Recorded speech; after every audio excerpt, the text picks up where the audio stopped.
Welcome back to another insightful episode of A Tryst with Statecraft. I'm your host, Teresa Kuruvilla, Managing Editor at Project Statecraft, a youth run, non partisan policy think tank. In an array of various figures who trudge upon the path of making a difference in our world, today we meet Soham Kshirsagar. Soham is a multidisciplinary climate researcher. As part of the World Resources Institute hydrogen team, he has closely worked with the Ministry of New and Renewable Energy in formulating policies and incentivization frameworks for India's national green hydrogen mission. Currently working as policy officer to India's G20 Sherpa, he was involved in driving consensus on some of the most contentious energy and climate commitments as part of India's G20 presidency, and was closely involved in drafting of the New Delhi Leaders Declaration. Soham also holds a Master's of Science in Climate Change, Environment, Science and Policy from King's College London. With this introduction, Soham, it is an honor to have you at this episode of A Tryst with Statecraft, and we can't wait to see where this conversation leads. Thank you very much, Teresa. It's a pleasure to be here. I've heard about Project Statecraft's work and quite some good, brilliant work you guys are doing. So pleasure to be here.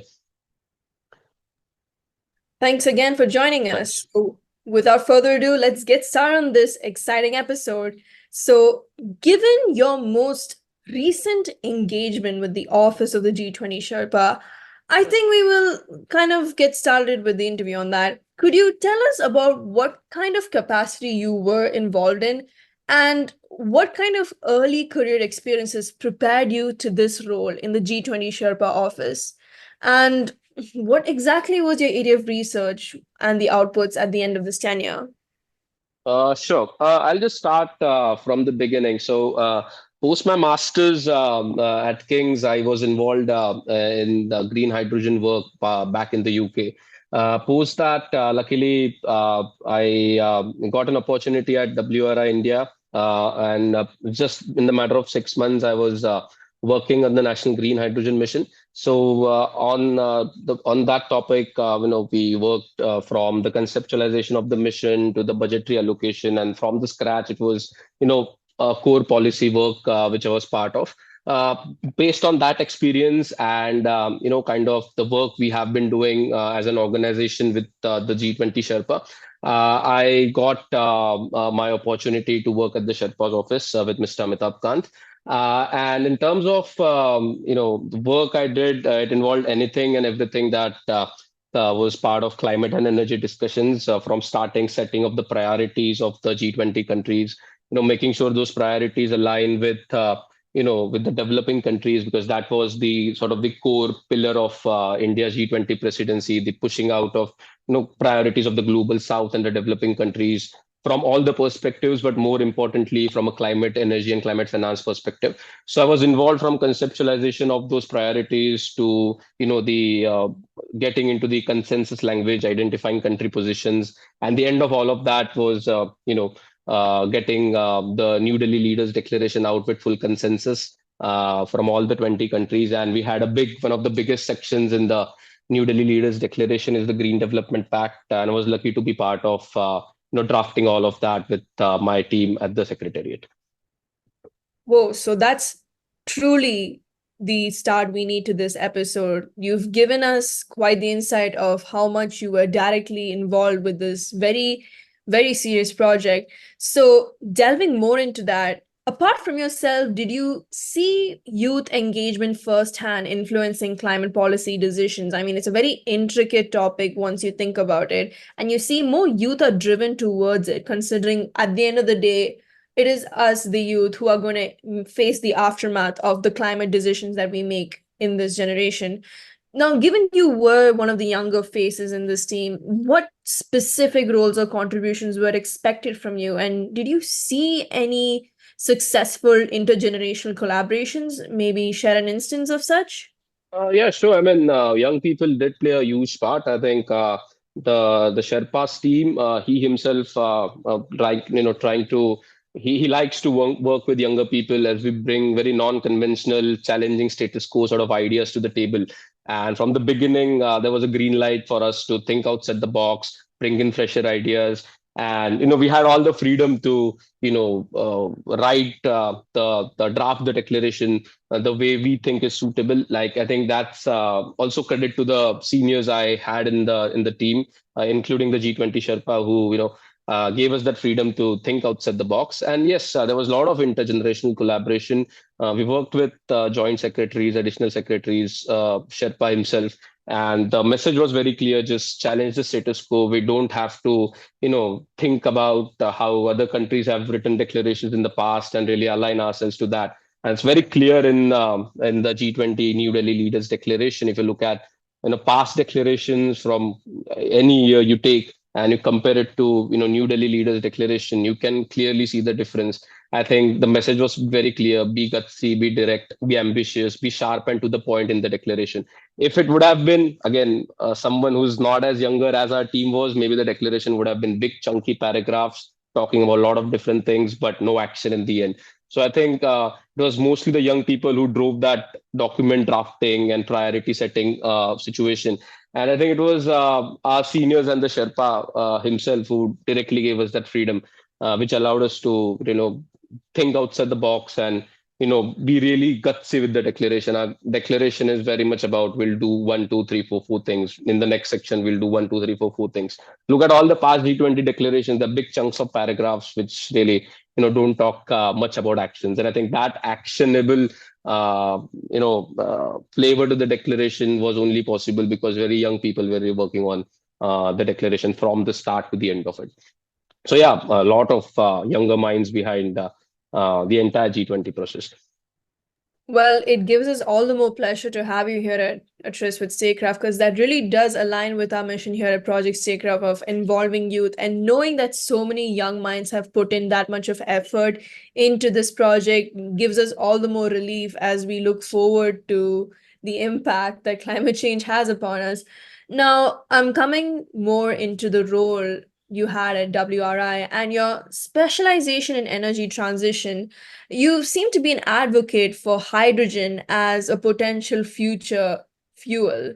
Since India has its eyes for a net zero target for 2070, how do you think this transition to greener fuels will take place? Can you give us an idea of what it's going to look like?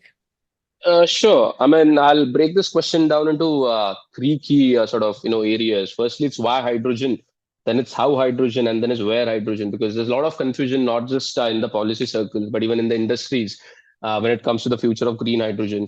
Obviously, we need to understand green hydrogen is no silver bullet to the 2070 net zero goal. I mean, it would be a mixture of a lot of technologies, be it energy storage, nuclear, biomass, solar, wind. There's a number of technologies that will play a part. But when it comes to hydrogen, why hydrogen is, it's because your 80% of our energy mix is very much reliant on coal, oil, and natural gas. Just 20% is electricity. So this 80% of our energy mix is mostly import dependence, and this import dependence is going to increase fourfolds, I think, by 2040, 2050 around. So more so from the rising import bill perspective, and which kind of hampers our energy security. That's where the hydrogen picture comes in. That 80% of your chunk of energy mix that needs to be localized and needs to be made green. Now the next question is how hydrogen, because we have a lot of renewable energy. We have a lot of states where we have a lot of intermittent renewable electricity, which is just wasted because we don't have enough of transmission capacity. So that's where hydrogen, green hydrogen specifically, where we use electricity to make hydrogen, comes into play. We have very ambitious renewable energy targets. We have energy storage targets, and to really go towards a net zero future, we need mix of clean energy and hydrogen. And that's where how hydrogen, why India is very blessed to go into the hydrogen game, is because we have a lot of renewable. And then there's again a lot of municipal solid waste which is available. A lot of legacy waste around, lying around in the country, that can be used for hydrogen production. And the next question comes to where hydrogen, and that's where I think the industry is still trying to figure out. Uh, we are at a place where we need to identify exact applications where you should be using hydrogen, more than where we want to use hydrogen. So things like refineries, fertilizers, methanol. These are the areas where we're already using a lot of natural gas-based hydrogen, and that's where the hydrogen game really kicks in the next 2 3 years. Is shifting that gray hydrogen or the natural gas-based hydrogen to green hydrogen in the refining, fertilizers, and methanol industry. And once you have the cost of green hydrogen down, because obviously the cost of green hydrogen is sitting at something around $8 per kilogram. Once you have that down at a feasible $2 3 sort of and mark, then you can think about having hydrogen's application in cement, steel, trucking, long mobility, and all that. And if you could, if all the things go well, hydrogen can, replace majority of that 80% of our energy mix, which is majoritarily imported at this point. And the import dependence is quite a big thing, and from a national security perspective as well. So hydrogen does, it will play a bigger role, and it was very, very much, seen in the G20 leaders declaration as well. There was agreement on low carbon hydrogen ecosystem development globally. And yeah, I mean, holds a brighter future. We're quite blessed with the renewables which we have. So yeah, it's just having all the stakeholders together in the coming few years to really implement all of this.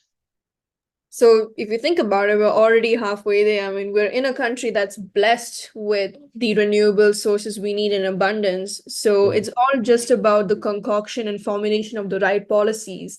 And of Right, course, it have to play a very prominent role in this process to ensure that the policies align with the goals we have in the future, and to make sure that youth engagement in such decisions are evident.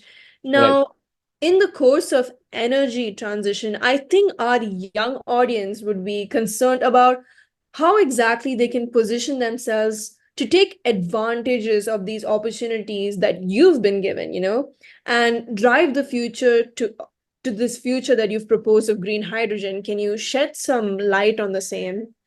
Right. I mean, as I said, hydrogen is a very, it's a very niche part in the market right now.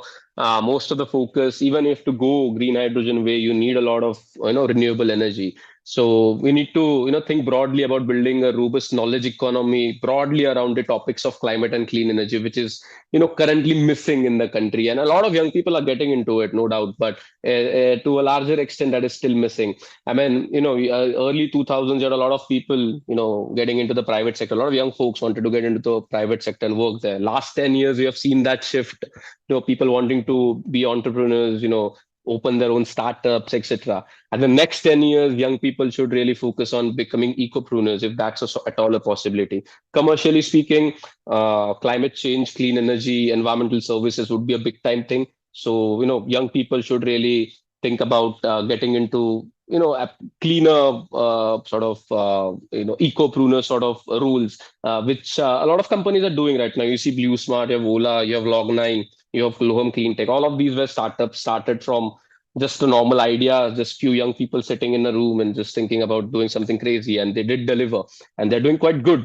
If you look at the current situation, there's a lot of areas. You can look at waste to energy, you have hydroponics, you have green travel packages, sustainable logistics, environmental consulting. So youth does have a lot of scope. But if you broadly think about folks in India, we do BTech, we do MBA, and try to get a job in Big Four. There's a lot of avenues which we haven't explored as a country in the education system, and that's why I think a lot of young people are not really, into the sector yet. There's a lot of things: climate science, your geography, you have climate policy, you have climate finance, which is a big thing, environmental law, climate diplomacy. All these things we don't have anyone. If you really think about it, in our current situation.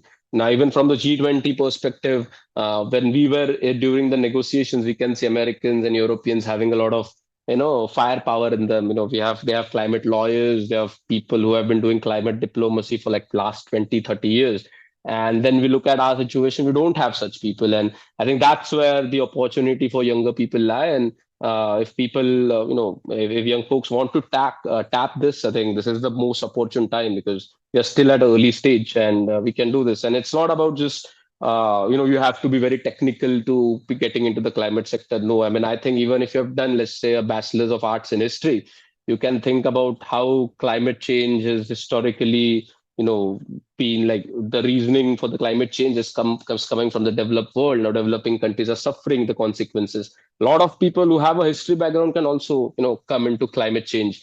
as a next career option. We are at this point sitting at the juncture of green colonialism, which I strongly say. I mean, we are having a lot of solar panels and everything, most of which are imported, and a lot of there's a lot of room for improvement, and younger people definitely can tap into this because we do have this ability to think outside the box, which I think as you age you just lose that. So earlier the better.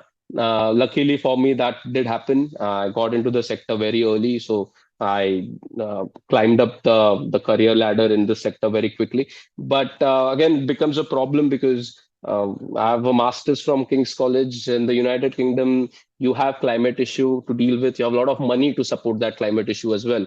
That is not the case in India, and it becomes a challenge when you have a foreign degree and if you have to work in India. That local solutions. They have a very different way of going about than what is, let's say, taught in the UK or the US. So having that educational institutions, a lot of different courses in these particular domains is really critical. Without that, I think it would be really challenging. But yes, it's very encouraging. A lot of new folks are getting into this, and more from a consulting sort of sphere at this point. But we need a lot of more people into diplomacy, law, and everything. Finance, climate finance, big thing. Not a lot of people. So yeah, that's something that should be tapped. Hopefully soon. Yes, we can hope for an early adoption of the solutions that you've gone through. I've noticed that, like you said, the education system of India, and in addition to, of course, the policies drafted in India, it all takes a gradual process to adjust to and adopt in the first place. So does the adoption of new technologies and innovation. So we've noticed that when there was a proposed you know alternative to the typical fuel, the typical petrol that we get, to take for instance the electrical vehicle Mm, market, there was a initial reluctance, particularly from the Indian target audience, to adopt to this mhm, fuel. So like mhm, everybody was initially going berserk, why would we drop everything and use electricity as a means of mhm, transport and as a fuel. So, mhm, and in addition to that, the costs that go with it are also substantially higher. If you think about it, it's a very small niche that chooses to adopt, the more eco-friendlier versions and solutions, especially with regard to fuel. So now that you are on the bandwagon of hydrogen as a possibility of, you know, an alternate fuel, how much would you advocate for it given the instance of the current solutions we have in India? And what do you think the government can do to encourage the habits of the Indians in adopting such alternate fuels? Right. So see, India is a very cost sensitive market. If I'm getting a petrol car at 8 lakhs, I'm getting an EV at 12, I'm going to go with a petrol car because we are very smart. We'll be like, मैं 4 lakh का petrol डाल दूंगा. And it's a reality. I have an EV. I bought it 3 years back. At that point, it was cheaper, and it made a lot of more sense for me to buy. But at this point, even I might reconsider my choice. But yeah, it's an evolving ecosystem. It will take time. And when it comes to hydrogen versus electric vehicles, and we have had this stand very clear with the ministry in the past. Electric vehicles would be your two-wheelers, three-wheelers, four-wheelers. That's where the EV market will stand. Hydrogen as a fuel will not come into these markets because it just doesn't make any financial sense as well as technical sense to do that. So hydrogen will only play a role in buses and trucks, and that's about it. Hydrogen will never come into your cars and two-wheelers and three-wheelers, and that's because for buses and trucks, when you talk about going electric, you need bigger batteries, and bigger batteries, they go up to 2 tons, 1.5 tons, and then it just doesn't make a business case for, let's say, folks working in the logistics sector, because most of their business is based upon how much weight they carry or how much of goods they carry from one place to another. So that challenge is solved when hydrogen comes into the picture. But for hydrogen to come into mobility as a major application, I think that it's still 5 6 years down the road. But future in terms of going green, I think it sits with electric. Hopefully, we'll have more OEMs manufacturing cheaper electric vehicles less than 10 lakhs. I think that's been the challenge for Tatas and Mahindras and everyone. All the cars are over 10. I think anyone who cracks it less than 10, I think the market will be more than happy to adopt it. But because we are very cost sensitive, the OEMs will also have to think about the operational cost. The electricity prices are very fluctuating. Today you're charging your car at 15 rupees per unit. Tomorrow you might be charging at 25, and might be tricky to make take that choice and be like, I'll go for EV. But it does make sense. Like, I've been running my EV, and I think my OPEX, the driving cost, the TCO comes to just about a rupee a kilometer, maybe 1.5. That's about it. And I think for CNG, you're looking at something around 3.5. So yes, it is cheaper, but yeah, it will take time. Especially the capex of these electric vehicles need to come down drastically. Less than 10 lakhs for cars. Similarly, something for three wheelers and two wheelers will have to be thought of. Well, that's a really interesting insight, because the thing about Indians is that we take our own time to adjust and, get accustomed to new technologies before they are ingrained in our everyday routines. You could see it in our day-to-day lives. Slowly we are becoming a more smarter and advanced city. And hopefully we are on the same path when it comes to choosing sustainable climate practices that are ingrained in our everyday habits as well. Mhm. So, my final question to you is before we wrap up this interview, something that we ask to all our guests in our episodes, looking ahead, given your mission and commitment to your path in, you know, everything that you've done, what do you see as the most promising avenues for youth to influence global climate policy? And how can young people prepare themselves to take on all these leadership roles in the climate policy space in the future? What holds them accountable, and what practices would you recommend for them to do earlier on so that they can find themselves inside a room of people who are working on the same mission of amending existing climate practices to make newer and more improved ones for our planet? Right. So, in the last few years, if you observe, the climate discussion has, moved from what is the problem and what is the solution narrative to how do we finance it narrative. So, a couple of years ago, I've been part of the sector and I've felt it as well. The discussions have moved away. Everyone knows what's the solution. Everyone knows what is the problem. Now the question remains is how do we finance all of that? We want to transition away from fossil based to cleaner fuels. How do we finance it, and where do we finance it from? So anyone who's planning to come into this sector and wants to have a larger impact into this sector, there's a key thing that he or she should have in mind is think about how to finance it, what mechanisms we can think about. And more than, because we have a lot of people who talk about solutions at this point, no one really talks about how do we finance these solutions. And to really have a long term impact in this sector, I think two things are very important. Your fundamentals need to be very strong. What is gigawatt hour, what is carbon dioxide equivalence, what is the energy content of petrol, how much electricity is needed to make 1 kg of hydrogen, for example. Similar sort of, once your fundamentals are strong, when you're sitting in a room where you have a lot of policymakers, you can be very very confident with whatever you're suggesting. So I think having those very basic fundamentals strong is very important.